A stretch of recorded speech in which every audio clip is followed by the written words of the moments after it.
নমস্কার বন্ধুরা, একটা ছোট্ট ভিডিও নিয়ে আপনাদের কাছে আমি হাজির হয়েছি। আপনারা সবাই জানেন যে আমাদের দেশে আগামী 22শে জানুয়ারি অযোধ্যাতে শ্রী রাম মন্দির উদ্বোধন হতে চলেছে এবং সেই উপলক্ষে আজকে আমাদের সোসাইটিতে কয়েকজন এসেছিলেন এবং তারা কিছু জিনিস দিয়ে গেছেন, আর সেটা নিয়ে আমি ভিডিওটা বানাতে চলেছি। রাম মন্দির যেদিন উদ্বোধন হবে অর্থাৎ 22শে জানুয়ারি সোমবার, সেদিনকে আমাদের পাড়াতে এলইডি স্ক্রিনে একদম সরাসরি সম্প্রচার হবে অযোধ্যা থেকে রাম মন্দির উদ্বোধনের। আর তাছাড়া আপনি চাইলে দূরদর্শনেও দেখতে পারেন। এই হলো রাম মন্দির উদ্বোধনের আমন্ত্রণপত্র। নির্দেশক আপনারা দেখতেই পাচ্ছেন, শ্রী রাম জন্মভূমি তীর্থক্ষেত্র, তো ওখান থেকেই এসেছে। আর এটা আমাদের পুনেতে সব পাড়ায় মোটামুটি এই অনুষ্ঠানটি সম্প্রচার করা হবে, এলইডি স্ক্রিনে দেখানো হবে। আর সবাইকে একসাথে দেখার জন্য অনুরোধ করা হয়েছে, ওখানে জমায়েত করতে বলা হয়েছে।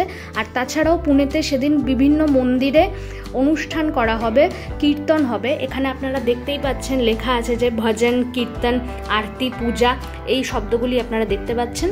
তো ওই দিন এখানে সমস্ত মন্দিরকে অনুরোধ করা হয়েছে যাতে তারা ভজন, কীর্তন এসবের আয়োজন করেন। আর তাছাড়াও আরেকটা জিনিস দেখাই, এই হলো আমাদের রাম মন্দির, যেটি খুব তাড়াতাড়ি উদ্বোধন হতে চলেছে। জয় শ্রীরাম। আর এটা ছাড়াও আরেকটা জিনিস দিয়ে গেছেন ওনারা, বলেছেন যে এই চালটি সরাসরি অযোধ্যা থেকে আনা হয়েছে, এইটি ভোগের চাল, তো এই চাল দিয়ে ওখানে ভোগ রান্না হবে। তো এটা আমাদেরকে বলা হয়েছে যে ঠাকুর ঘরে সাজিয়ে রাখতে। আর ইন্দ্র আপনাদেরকে কিছু বলবে, কারণ এই পুরো জিনিসটা রিসিভ ইন্দ্র করেছিল।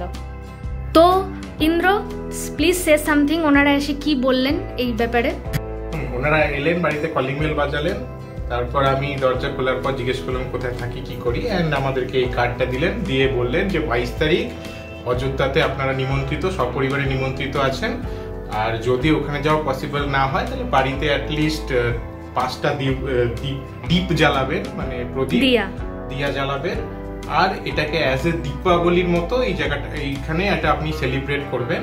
আর আমাদের সোসাইটির বাইরে এখানে ছোট করে একটা অনুষ্ঠান পালন করা হবে। অনুষ্ঠানের ডেসক্রিপশন খুব একটা দেওয়া হয়নি, বাট একটা ছোট করে অনুষ্ঠান পালন করা হবে। আচ্ছা, মানে ওই উৎসব সমারোহ আর কি, আনন্দ করা হবে, দীপাবলির মতো জিনিসটাকে উপভোগ করতে এবং এনজয় করতে বলবেন। আচ্ছা, ঠিক আছে, থ্যাংক ইউ।